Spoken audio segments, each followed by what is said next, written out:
Hoje vamos falar sobre a equação de Clapeyron, que é também conhecida como equação de estado dos gases e é utilizada para relacionar as grandezas de estado de um gás com o número de mols. E também resolveremos exercícios.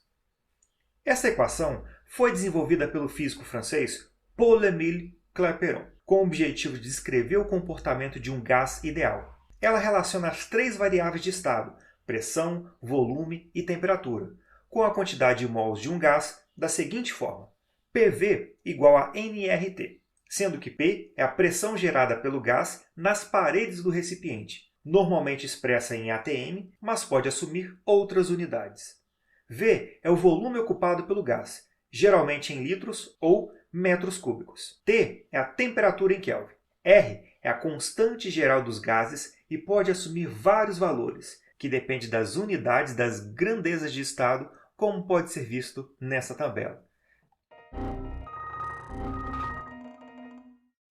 Mas não se preocupem com essa infinidade de números. Na maioria dos exercícios, os valores utilizados são 0,082 para a pressão em atm, 8,314 para a pressão em quilopascal. Já o N, o número de mols, é a quantidade de matéria do gás. O número de mols é expresso pela relação entre a massa do gás e sua massa molar.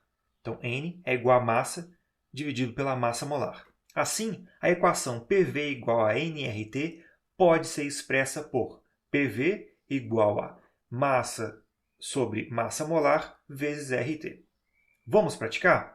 Exercício 1. Qual o volume de 1 mol de um gás ideal cujas condições estejam normais, ou seja, a temperatura 273 Kelvin e a pressão 1 atm? Aqui se trata de uma aplicação da equação PV igual a nRT. Vamos, primeiramente, extrair as informações do exercício. R, constante dos gases, 0,082. É importante prestar atenção nessa unidade, pois ela indica que a pressão precisa estar em atm, o volume em litros, a temperatura em Kelvin e a quantidade de matéria em mol. Vamos lá. V é o x da questão, mas sabemos pelo R que a resposta será em litros. P, 1 atm. N, 1 mol. T, 273 Kelvin.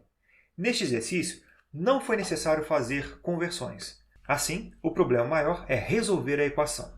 Para isso, basta isolar o volume, ficando 1 vezes 0,082 vezes 273 dividido por 1. A resposta final é aproximadamente 22,4 litros.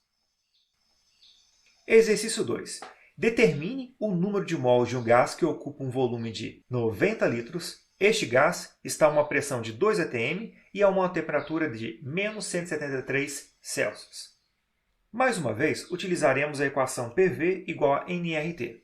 Extraindo os valores do exercício, R igual a 0,082, N é a incógnita deste exercício, V, 90 litros, P, 2 atm e T, a temperatura, menos 173 Celsius. Aqui temos um pequeno detalhe. A temperatura está em Celsius, sendo necessário converter para Kelvin, que é a unidade na constante universal dos gases que será utilizada. Para transformar de Celsius para Kelvin, utiliza-se a equação temperatura em Kelvin é igual a temperatura em Celsius mais 273. Substituindo a temperatura em Celsius, chegamos a uma temperatura de 100 Kelvin. Usando esses valores na equação PV igual a nRT e isolando o número de mols, obtemos uma resposta de aproximadamente 22 mols.